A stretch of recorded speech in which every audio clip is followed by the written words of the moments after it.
He held up her hand, a diamond so large it looked like a weapon, a flashing, vulgar piece of victory.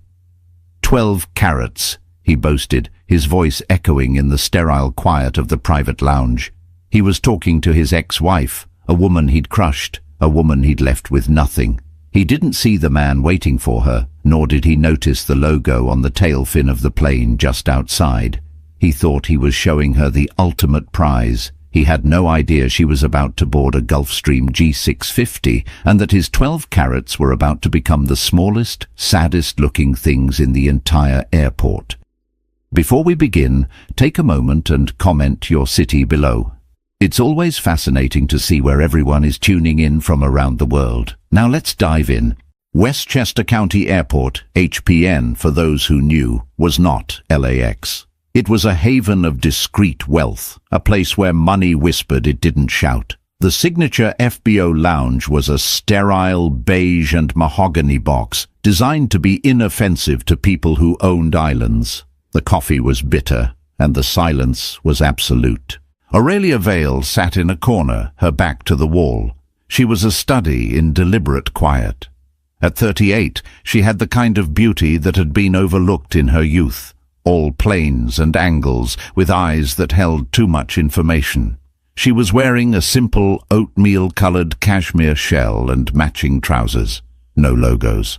Her bag was an unadorned dark olive leather tote from the row. She was reading an academic treatise on 18th century boiserie. This was the part she still found absurd, this liminal space between her old life and her new one, the silence, the waiting, the fact that a G650 was currently being refueled for her. The hush of the lounge was shattered by a laugh, a high, sharp sound like breaking glass.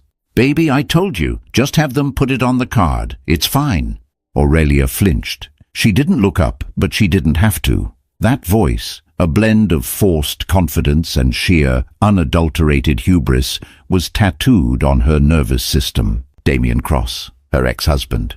"I know, Chloe, I know. I just like to see the look on their faces when they run the Amex Centurion," he replied, his voice a low, self-satisfied rumble. They swept in, a whirlwind of labels and spray tan. Damian, still impeccably handsome at 40, was wearing a Brioni suit he would never have worn to an airport, his wrist burdened by an offensively large Audemars Piguet. With him was a girl, Sloane Hart, who couldn't have been older than 24. She was all blonde hair extensions, sculpted cheekbones, and a tiny pink Chanel bag clutched like a shield. They were flying, Aurelia assumed, to St. Bart's or Mustique. They were NetJets people, fractional ownership. They rented the idea of wealth. Aurelia angled her book higher, a flimsy shield. "Please don't see me. Please don't see me." But Damian lived on an economy of attention. His eyes scanned the room, looking for an audience, and they landed on her. His smile, a brilliant, predatory thing, widened. Oh God, he was coming over. "Aurelia! Aurelia Vale! My God, what are the odds?" He strode toward her, dragging Sloane by the hand. He was acting. This was a performance. "Damian," Aurelia said, her voice flat. She closed her book, her finger marking the page. "This is just, wow. I mean, who do you know who flies out of HPN? Oh, right." He chuckled, a cruel, knowing sound. He was remembering the divorce, the brutal discovery motions, the way he'd publicly characterized her family's modest Westchester money as new poor. He was implying she was here working, or perhaps flying coach out of the main terminal, and had gotten lost. "This is my fiancée, Sloane," he said, pushing the girl forward slightly. "So nice to meet you," Sloane chirped, her eyes already dismissing Aurelia as irrelevant. "Aurelia and we go way back," Damian said, draping an arm over Sloane. "It's really good to see you, Elle, truly. I'm glad you're, doing okay." He was using the voice he'd used when he'd explained, patiently, as if to a child, why her little hobby of architectural restoration was draining their finances. The voice that said, "I am the adult, and you are the child." "I'm fine, Damian." "That's great. That's just great to hear, because honestly, I worried about you." He then executed the move, the one he had clearly been waiting for. He grabbed Sloane's left hand, lifting it into the air between them like a trophy. We actually just made it official. The ring was astonishing, a canary yellow, emerald-cut diamond that had to be 12 carats. It was a monstrosity. It was a press release. It was a scream for validation. 12 carats. Flawless, Damian said, his eyes locked on Aurelia's. I told her, baby, if we're going to do this, we're doing it right. Only the best. Right, Chloe? He's so bad, Sloane giggled, wiggling her fingers. This was the moment, the coup de grace. He wanted to see her flinch. He wanted to see her crack. He wanted her to look at that ring and understand, in no uncertain terms, that he had won, that she was the discarded, unvalued at all first wife, and this was the upgrade. Aurelia looked at the ring. She looked at Damian's triumphant, desperate face. She looked at Sloane, who was already looking past Damian toward the tarmac, bored. A slow, cool calm washed over Aurelia. The power imbalance he had cultivated for a decade, the psychological warfare, the financial abuse, it all just evaporated.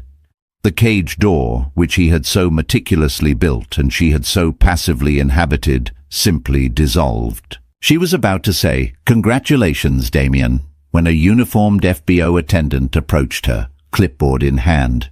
"Miss Vale?" the young woman asked, her voice a model of professional discretion.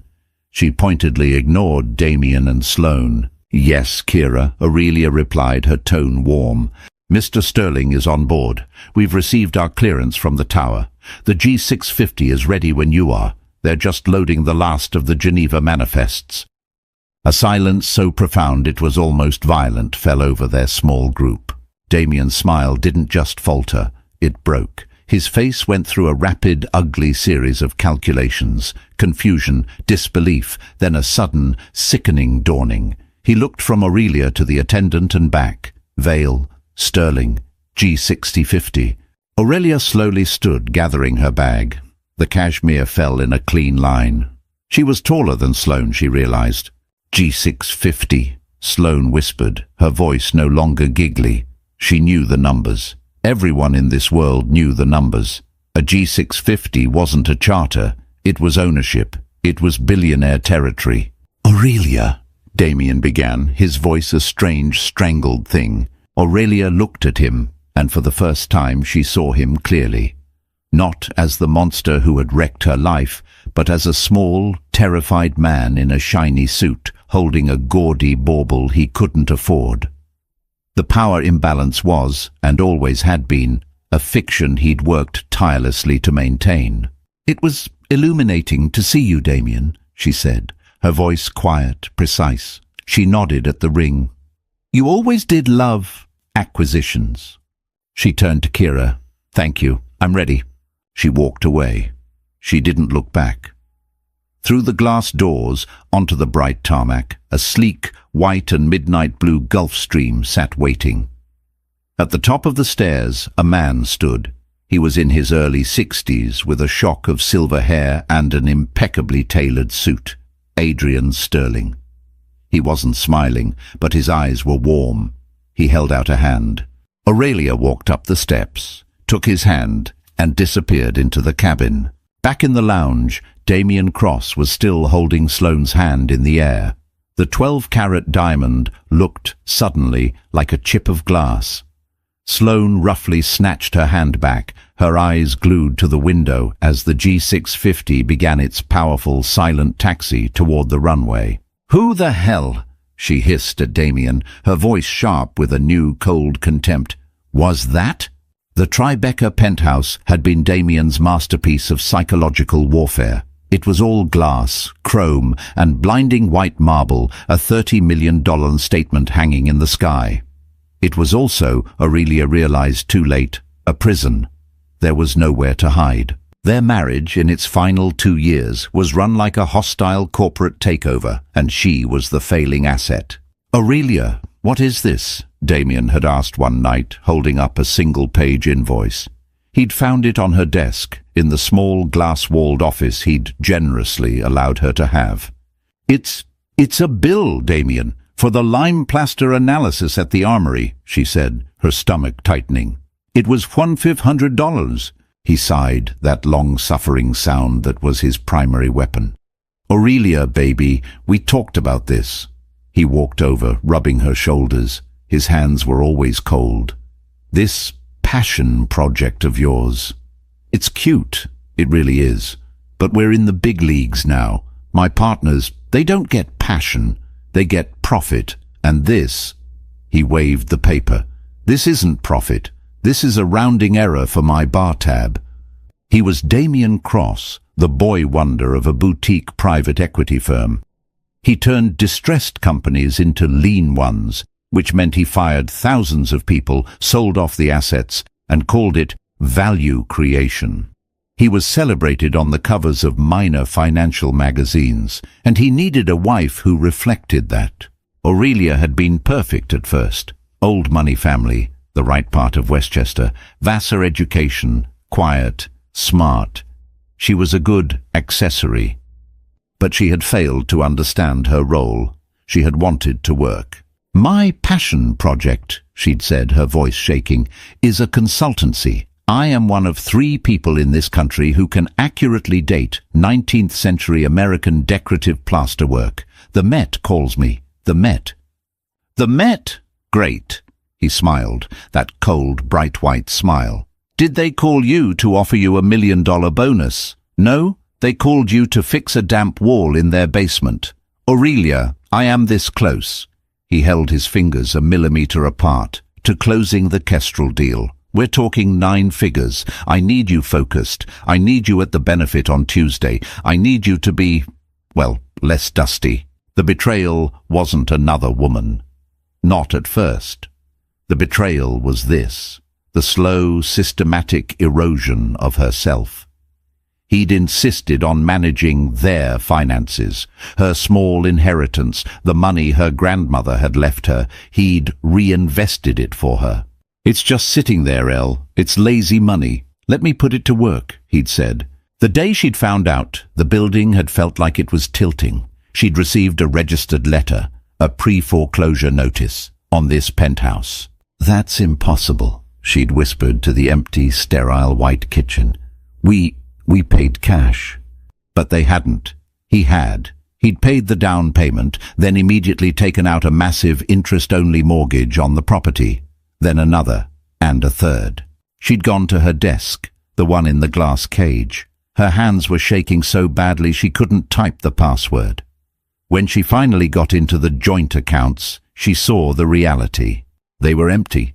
He hadn't just been siphoning, he had been strip mining. She found the other accounts, the shell corporations registered in Delaware and the Cayman Islands, the wire transfers to accounts she didn't recognize. He wasn't just funding a lavish lifestyle, he was funding a shadow one. He'd leveraged everything, their home, their art. He had even, she discovered with a cold, hollow sickness, used her reinvested inheritance as collateral for a margin loan he'd used to buy a speculative failing tech startup. A startup run by a 23-year-old named Sloane Hart's best friend. When she'd confronted him, he didn't even have the grace to look ashamed. He was, she realized, relieved. The charade was over. You weren't supposed to see that, he said, calmly loosening his tie. He was standing in front of the 20-foot glass wall, the lights of Manhattan glittering behind him like a taunt. You gambled it all, she whispered. My grandmother's money, the house. Damian, we're ruined. He turned, and the look in his eyes was not fear. It was pity, but not for her, for himself. Aurelia, he said, his voice heavy with that fake, patient tone. You don't understand business. It's called leverage. It's called risk. You were the risk. Your little business. Your sensible portfolio. It was dead weight. I was trying to save us. I was trying to build an empire. An empire? Damian, this is fraud. You lied to me. I managed our assets, he roared, the civility finally cracking. And now you're a liability I can't afford. The Kestrel deal fell through. I'm over-leveraged. I need to liquidate. And you are the last thing I need to liquidate. The divorce was the final, brutal cut. He painted her as the emotional, spendthrift wife who didn't understand the pressures he was under. He claimed her consultancy was a vanity project he'd generously funded. He produced a post-nuptial agreement she'd signed, half-drugged on painkillers after a minor ski accident that signed away her rights to, well, everything. She walked out of that glass penthouse with 2 suitcases, her books, and a court order for $1,200 a month in alimony, which he'd successfully argued was all she needed to get back on her feet. He kept the penthouse. He kept the art. He kept the lie. She'd moved into a tiny, damp, pre-war studio in Yorkville. She'd sat on the floor surrounded by her 2 suitcases, and she hadn't cried. She had just gone cold. He hadn't just taken her money. He'd taken her past, her name, her confidence. He'd tried to take herself. She'd stared at the peeling plaster on her new ceiling. It was a bad mix, probably post-1950s. Too much gypsum. A tiny, feral smile had touched her lips. "You left me with the one thing you don't understand, Damian," she'd whispered to the empty room. "You left me with the work." The Brooklyn Navy Yard, in the depths of a bitter February, was a special kind of hell. The wind whipped off the East River, smelling of salt and diesel. Aurelia's office was a 300-square-foot sublet in a cavernous, poorly heated warehouse. She wore 3 sweaters and fingerless gloves. This was Veil Restoration 2.0. For 6 months post-divorce, she'd been a ghost. She'd taken tiny, anonymous jobs, cataloguing archival blueprints for a historical society, writing attribution reports for minor auction houses. She was surviving on bodega coffee and sheer, spiteful stubbornness. Then the email came. It was from the New York Preservation Society, the lead restorer on the Sterling Library project. A Gilded Age gem on the Upper East Side had just quit. The project was a mess, over budget, and about to be shut down. They were desperate. "We can't pay your old rate," the email had said, almost apologetically. "I'll take it," she'd replied. The Sterling Library was a disaster. A leaking roof had caused catastrophic damage to the intricate hand-carved lindenwood boiserie and the priceless leather-bound books. The previous restorer had tried to fix it with modern polyurethane and epoxy. It was like slathering a Rembrandt with nail polish. Aurelia arrived, and for the first time in years, she felt her blood sing. This, she understood. She spent a week on site, 18 hours a day, covered in plaster dust and grime. She chemically stripped the polyurethane, millimeter by millimeter. She sourced a near-extinct beetle from which to make the correct shellac. She argued with contractors, fired the HVAC expert, and taught a 20-year-old apprentice how to mix 19th-century lime mortar by hand. She was a general, a scientist, and an artist. She was so focused she didn't hear him come in. "That," a deep voice said from the doorway, "is the first time I've smelled proper hide glue in this room in 20 years. Aurelia started, nearly dropping a 150-year-old wood fragment. A man stood in the doorway, framed by the dust-moted light. He was in his 60s, tall, and wore a simple, dark grey suit that probably cost more than her alimony for the decade.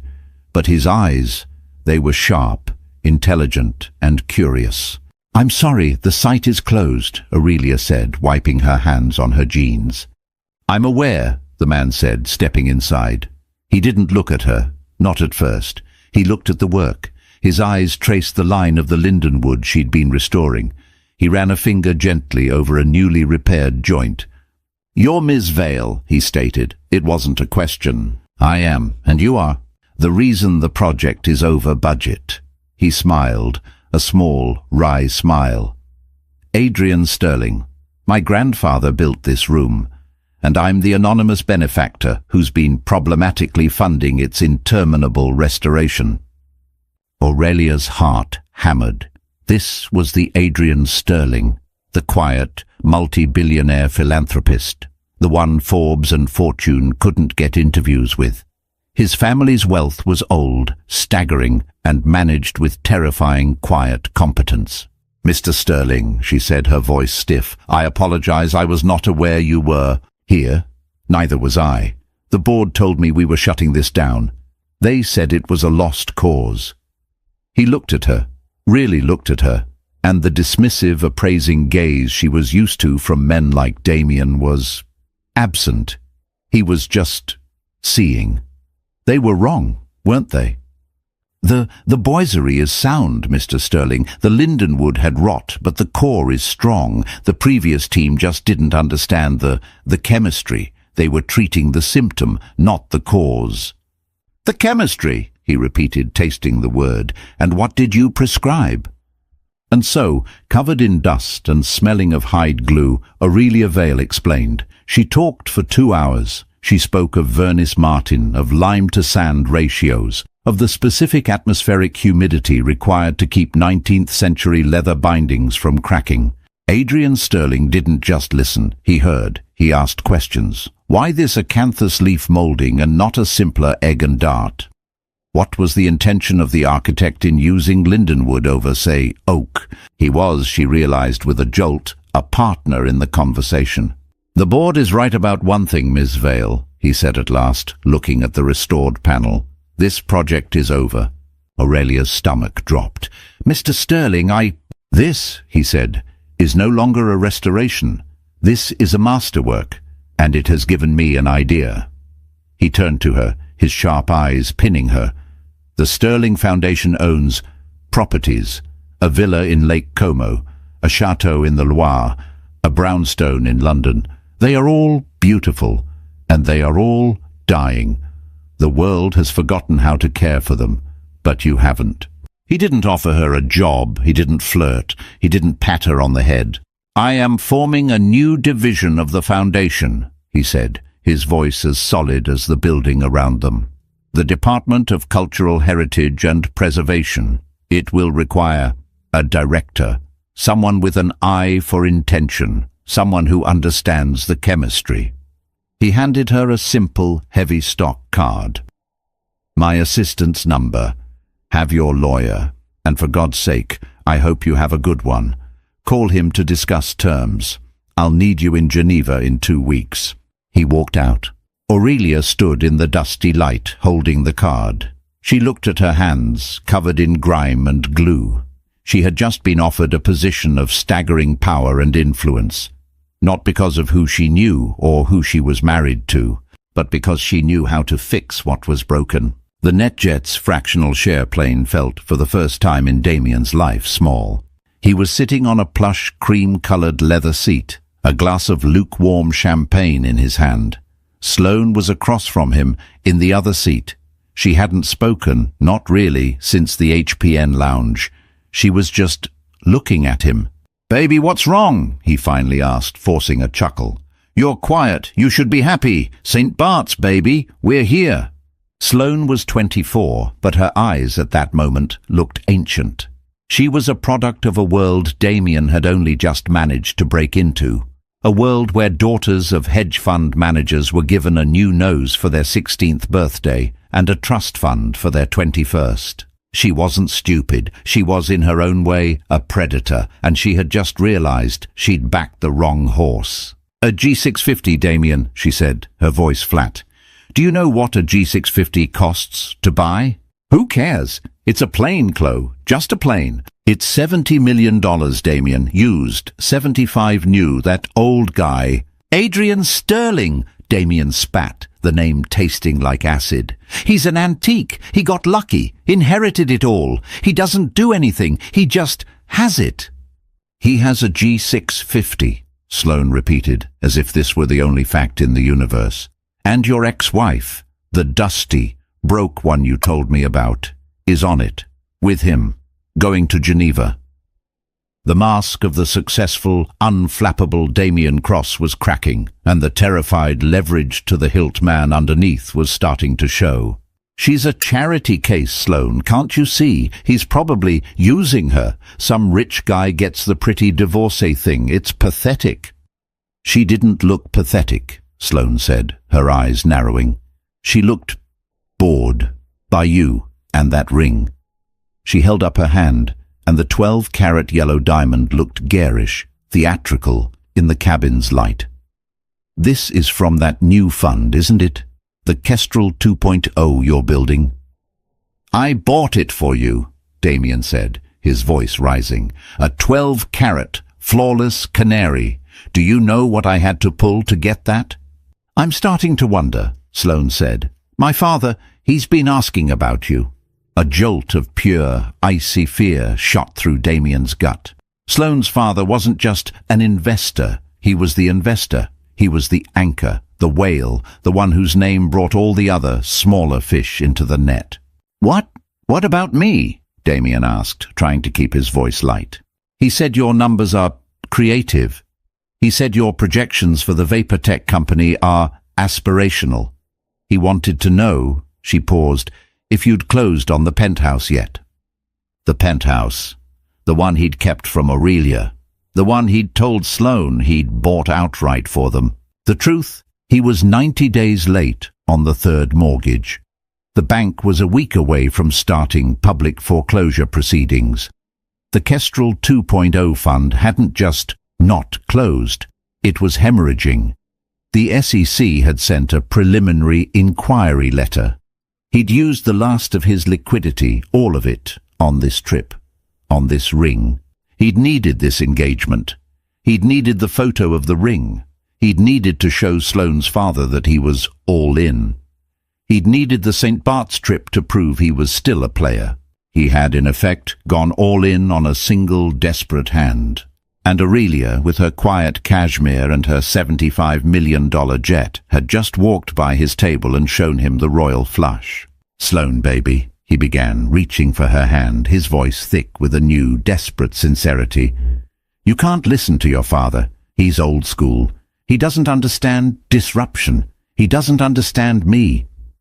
Sloane looked at his outstretched hand. She looked at his face, the sweat beading on his upper lip, the panic just behind his eyes. She was a girl who had been taught one thing her entire life: how to spot a bad investment. She didn't take his hand. She just turned, looked out the small oval window, and watched the turquoise water of the Caribbean pass below. "You know," she said, her voice distant, "I think I might just want to go shopping when we land, alone." Damian sat back, the lukewarm champagne turning to vinegar in his stomach. The plane was descending. He was in St. Bart's. He was with his beautiful young fiancée. He was, by every metric he'd ever lived by, winning. So why did he feel like he was in a freefall? The Gulfstream G650 was, Aurelia decided, not a plane. It was a physics-defying drawing room. It was silent. The champagne, a crisp, non-flamboyant grower-producer she'd never heard of, was served in hand-blown, paper-thin glasses. But the real luxury was Adrian. He hadn't mentioned the encounter at HPN. He didn't ask, who was that odious man? He just, after they'd reached cruising altitude, handed her a thick, leather-bound folder. "The Como briefs," he said, his eyes twinkling. "I'm afraid the Syndico is passionate, and the curator is terrified. You'll have your work cut out for you." They hadn't flown to Geneva. That had been a simple, elegant piece of misdirection for the FBO staff. They were flying to Milan to drive to Lake Como. The Villa de Stirling, as it was known, was a 17th-century masterpiece that had been in Adrian's late wife's family for 300 years. It was also, as Aurelia soon discovered, a structural and aesthetic nightmare, having suffered a modernization in the 1970s that involved shag carpets and concrete partitions. "My late wife, Bianca," Adrian said as they stood in the cavernous, concrete-defiled salone, "she loved this place, but she lost the thread. She was trying to make it livable, and she forgot to listen to it." This was their dynamic. He wasn't a savior. He was a collaborator. He'd given her a budget that made her head spin, but he'd also given her a mandate. Find the intention, the original architect's intention, and bring it back. I don't care what it costs. I care that it's right. For 3 months, Aurelia lived at the villa. She slept in a small, plain staff room, rising at dawn and worked until midnight. She brought in her team, the old-world plasterer from Sicily, the wood-gilding family from Florence, the textile historian from Paris. She wasn't just restoring a house, she was resurrecting a soul. She found the original 17th-century frescoes hidden under 3 layers of plaster and 1 layer of avocado green paint. She discovered the original architect's hidden summer staircase, designed to catch the lake breeze. Adrian would fly in, unannounced on weekends. He'd find her, covered in grime, arguing with a stonemason in broken, passionate Italian. He would just watch, a profound, quiet satisfaction on his face. One evening, they were sitting on the terrace, the salon now a breathtaking expanse of restored fresco and terrazzo. The crew was gone. It was just them and the lake. "You've done it, Aurelia," he said, swirling a local grappa. You've brought Bianca's home back. She would have adored you." Aurelia looked at this man, powerful, intelligent, and, she realized, profoundly lonely. Their relationship was not the fiery, desperate passion of a new romance. It was something quieter, stronger, a late-in-life partnership built on mutual, unadulterated respect. He valued her mind. He celebrated her competence. "She had good bones to work with, Adrian," Aurelia said softly. "The house, I mean. The intention was clear." "As is yours," he said. He reached over, not for her hand, but to gently brush a fleck of plaster from her hair. It was the most intimate gesture she'd ever experienced. "The Geneva Gala for the foundation is in 2 weeks," he said, changing the subject, but not really. "The project is done. It's time for you to take your place." "My place? As director. This villa, this was your test, Aurelia. And you've passed with colors I didn't even know existed." He stood up. "The foundation's board will be there. The art world will be there. I'm going to formally announce your position and your first mandate." "My first mandate?" "A new museum wing in New York. The Sterling Vale Wing for cultural preservation. We're funding it. You," he smiled, "are going to build it." This was the ring. This was the prize. It wasn't a 12-carat diamond. It was her name, carved in granite, next to his. It wasn't a symbol of ownership. It was a declaration of partnership. She thought, for a fleeting, absurd second, of Damian, of his desperate, sweating face in the HPN lounge. He had tried to show her a bauble to prove his worth. Adrian Sterling was giving her a legacy to prove hers. I don't know what to say, Adrian." "Don't say anything," he said, looking out at the lake. "Just get your speech ready, and you'll need a dress. A good one." St. Bart's was not a success. Sloane, as promised, had gone shopping. Alone. By the time Damian met her for dinner at Eden Rock, she had already accessorized to the tune of $80,000. It was a warning shot. "The shopping was good?" Damian asked, his smile feeling like a facial paralysis. "It was adequate," Sloane said, sipping a $50 cocktail. "Daddy called." "Oh?" Damian said, his stomach clenching. He said the SEC just froze the Kestrel 2.0 assets, something about undisclosed liabilities and potential investor fraud. He said to tell you, you're on your own." The glass in Damian's hand didn't shake. It was as if his entire body had turned to stone. He's mistaken. It's a procedural hiccup," Damian stammered. Sloane looked at him, her 24-year-old face a perfect, bored, Botoxed mask. "Was the ring a procedural hiccup too, Damian?" What are you talking about?" "The jeweler called my mother just to congratulate her and to confirm the wire transfer. That never arrived. You bought my 12-carat ring on terms? You financed it." The contempt in her voice was a physical thing. It was a knife. "Sloane, I was managing liquidity for us." "For us?" She laughed, that high, sharp sound again. "There is no us, Damian. There's just you. And you're what did my father call you? A cheap knockoff. You're a wannabe. You're not real." She stood up. She slid the 12-carat yellow diamond off her finger and dropped it onto the table. It landed next to the breadbasket with a heavy, dull thud.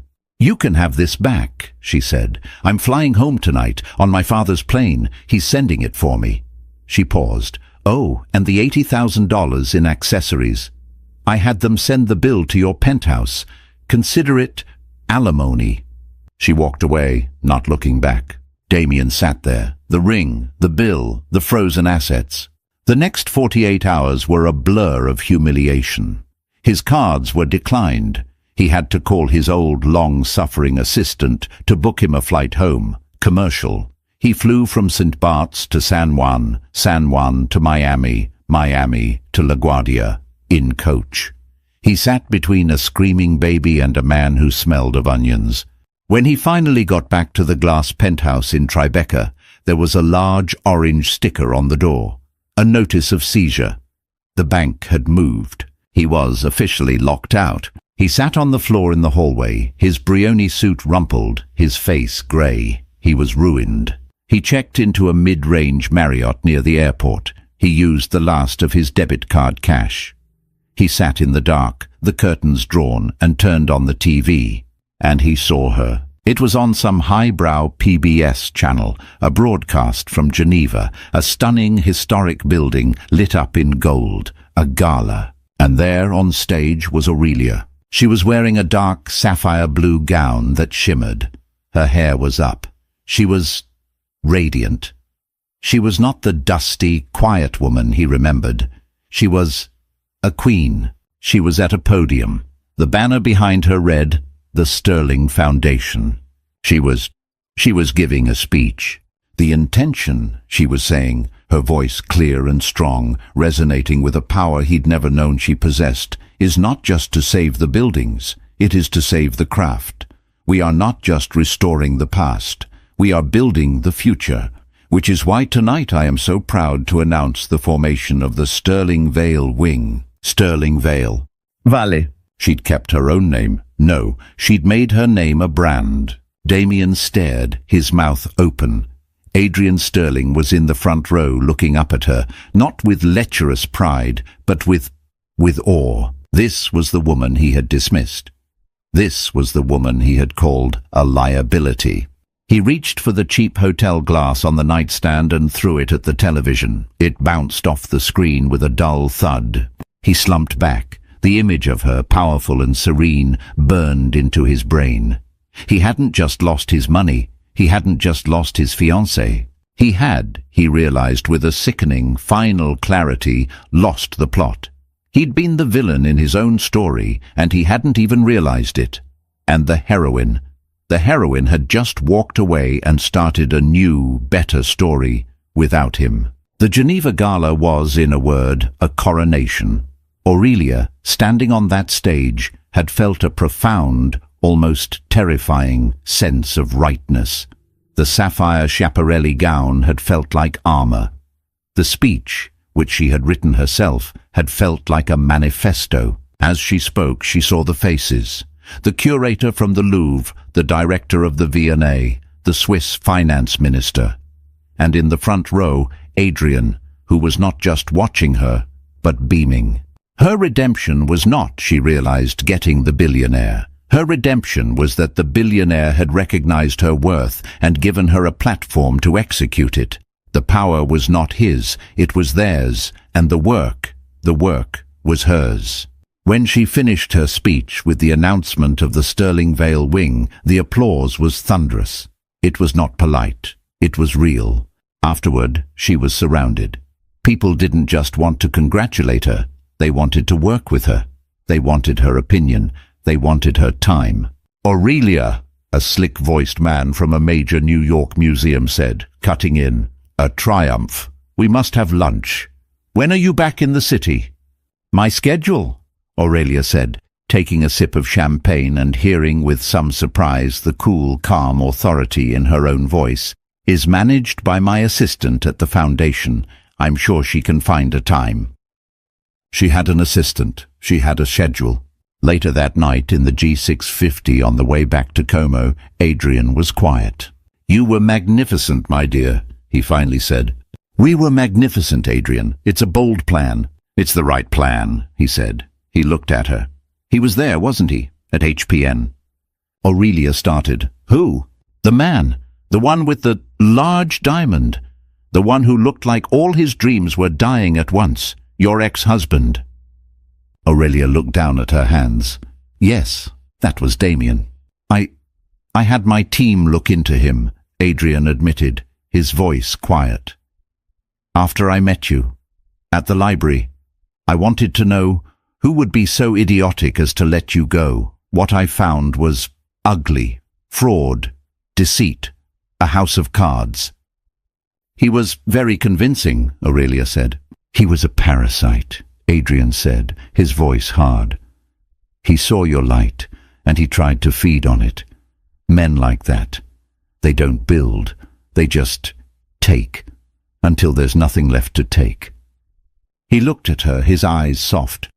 I just want you to know, Aurelia, you are not, and never were, a distressed asset.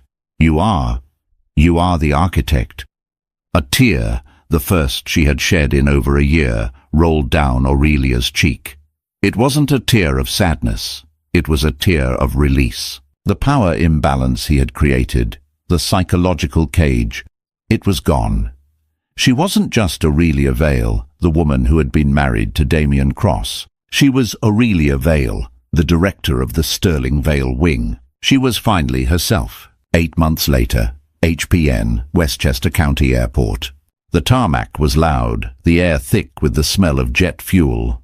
Aurelia Vale stood, clipboard in hand, her hair pulled back in a severe practical bun. She was wearing cargo pants and a high-visibility vest over a black turtleneck. She was not a passenger today, she was a general. She was overseeing the loading of a massive, unmarked cargo plane. Inside, in climate-controlled, vibration-proof crates, were 3 priceless 17th-century tapestries on loan from the Louvre for the opening exhibition of the Sterling Vale wing. Easy, she shouted to the forklift operator. Left, left, perfect, hold it. She was in her element. The logistics were a nightmare, the insurance was astronomical, and she was having the time of her life. The G650, their G650, sat quietly on the other side of the tarmac, waiting for her. Adrian was in London, but he'd sent the plane. She was flying to Como for the weekend. A break. A blue, slightly battered Toyota Camry pulled up to the FBO entrance. A man got out. He was wearing a cheap black suit that was shiny at the elbows. His tie was loose. He looked puffy, tired. He was holding a small laminated sign, R. Feldman. He was a rideshare driver. He looked up, squinting in the bright sun, and he saw her. Damian Cross froze. He was no longer the sleek, predatory man from the penthouse. He was defeated. The hubris, the charm, it had all been stripped away, leaving behind the small, insecure man who had always been there. Aurelia saw him. Her shouting stopped. The forklift stopped. The tarmac, for one brief cinematic moment, went silent. This was the man who had tried to destroy her, the man who had called her a liability, the man who had flaunted his victory in this very lounge. And here he was, waiting to pick up a Mr. Feldman. A slow, cold pity. No, not even pity. Nothing. A void. She felt nothing. He was an old building, a tear-down, a bad piece of architecture whose foundation had rotted away. He saw the look on her face, the absence of anger, the absence of pain, the sheer, profound, devastating indifference. He looked away first. His shoulders slumped. He turned his back to her, facing the FBO door, holding his sign. He was just a man, waiting for a fare. Aurelia put her whistle to her lips. The sound was sharp, clear. "All right, people, let's get this bird in the air. We're burning daylight." She turned back to the cargo plane, to the work. Half an hour later, she was walking across the tarmac, her cargo pants swapped for the familiar, comfortable cashmere. Her bag was slung over her shoulder. The G650's stairs were down. The pilot was waiting. She walked up the steps, not looking back. She didn't see the battered Toyota Camry, still sitting there. She didn't see the man who was now just a footnote, a forgotten draft in the story of her life. She stepped into the cabin, the door sealed with a quiet, expensive thump, and the plane began to taxi. From the sky, as the Gulf Stream climbed, she looked down. Far below, a small blue car was pulling out of the airport, joining the slow, mundane traffic, and disappearing. Aurelia turned away from the window, opened her briefcase, and began to review the plans for the new wing. This was a story of a fall and a flight. Not all victories are loud, and sometimes the greatest win is simply realizing your own worth. Damian thought power was a 12-carat ring, but Aurelia learned it was a 12-story building built on her own terms. What did you think of Aurelia's revenge? Was it, as they say, the best kind, living well? Or was it something more? Let us know in the comments what you thought of Damian's downfall and Aurelia's ultimate triumph. This is the kind of drama we love to explore. If you enjoyed this story, please hit that like button, share it with someone who loves a good tale of redemption, and be sure to subscribe for more deep dive fiction every week. Your support is our foundation.